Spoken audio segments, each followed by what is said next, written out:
Bienvenue au podcast de la MSA Porte de Bretagne. Je suis Amandine, votre reportrice, et aujourd'hui notre thématique portera sur les délégués MSA. Nous avons précédemment rencontré Daniel Rioux, délégué sur le canton de Guidel. Nous partons aujourd'hui à la rencontre de Daniel Delceau, élu MSA sur le canton de Quiberon.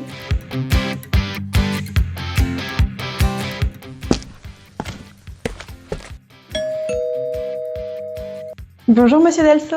Bonjour. Est-ce que vous pouvez vous présenter ? Bien sûr, Delceau Daniel, je demeure sur le canton de Quiberon et je suis délégué depuis 1989. Donc je suis un ancien agriculteur, parce que je suis en retraite depuis 2007, et je produisais de la volaille, des ovins, des céréales. Vous êtes élu de la MSA Porte de Bretagne. Est-ce que vous pouvez nous en dire plus ? Pour moi, être délégué, c'est pouvoir comprendre, aider les gens qui en ont besoin. Qu'est-ce qui vous a donné envie de devenir délégué ? J'ai été contacté par des délégués qui arrivaient à un certain âge. Ils sont venus me trouver à l'exploitation en me disant est-ce que tu voudrais pas rentrer à la mutualité agricole pour pouvoir aider, comprendre un peu ce que nous avons fait. Ils m'ont expliqué leur activité et j'ai dit allez d'accord, je m'engage. Et depuis, j'y suis. Quelle est votre organisation au quotidien ? Alors, j'ai une discipline d'enfance. Quand la MSA m'envoie un texte ou une réunion, aussitôt je réponds dans l'immédiat, je réponds si j'y vais pas, puis je préviens les autres. D'accord. Parce que j'ai quand même fait à peu près 5 mandats de président. Donc j'ai l'habitude aussi de parler et d'organiser, si nécessaire. Vous nous expliquez que la MSA vous convie à plusieurs réunions. Comment vous vous organisez pour y participer ? Ce qui est important, c'est quand on a des réunions ici sur Vannes, c'est après d'aller retrouver les autres délégués pour pouvoir leur en parler. Le contenu de la réunion et l'intérêt qu'ils peuvent porter pour qu'ils aillent aussi le répandre à d'autres, parce qu'on ne peut pas faire tout le monde, quoi. Auprès des assurés. Voilà, c'est ça. Souhaitez-vous ajouter quelque chose d'autre sur votre rôle de délégué, Monsieur Delceau ? Je fais partie de Sentinelle. Aussitôt qu'on a un cas, on écoute, on répond tout de suite à la mutualité agricole, voire une assistance sociale, qui après prendra le relais. C'est ça le métier de délégué, particulièrement. Monsieur Delceau, est-ce que vous pouvez nous expliquer comment est née la formation Sentinelle ? Tous les jours, il y avait un agriculteur qui se pendait ou qui se suicidait.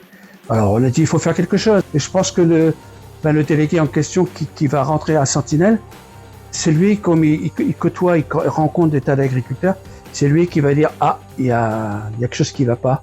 Soit le personnage pleure ou il n'ose pas s'expliquer parce que on n'aime pas raconter sa vie en réalité. C'est personnel. Et dans ces cas-là, aussitôt on avertit, on intervient. Ok, donc vous contactez la MSA et ensuite toujours. quelqu'un de la MSA intervient auprès de l'agriculteur. Tout à fait. Puis après, on pose la question à la responsable de Sentinelle, savoir comment ça s'est passé.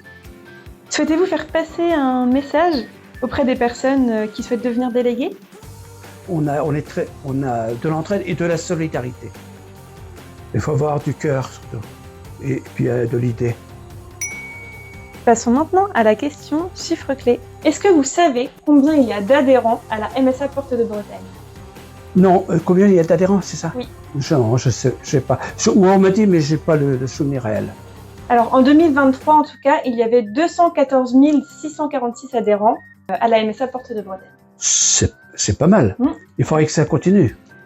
Je vous remercie, Monsieur Delceau, d'avoir répondu à notre invitation et de nous avoir partagé votre expérience d'élu MSA Porte de Bretagne. Eh bien, merci pour votre accueil. Je souhaiterais faire passer un dernier message. Pour devenir acteur de votre territoire, n'hésitez pas à rejoindre le réseau des délégués. Les élus jouent un rôle central dans le fonctionnement et la représentation du régime agricole. Quant à vous, si vous avez aimé cet épisode, n'oubliez pas de suivre les prochains podcasts pour découvrir les nouveaux témoignages des élus de la MSA Porte de Bretagne. Nous vous remercions de nous avoir écoutés et on se retrouve dans 2 semaines pour un nouvel épisode. Plus d'informations sont disponibles sur le site portedebretagne.msa.fr ou sur la page LinkedIn de la MSA Porte de Bretagne. À bientôt!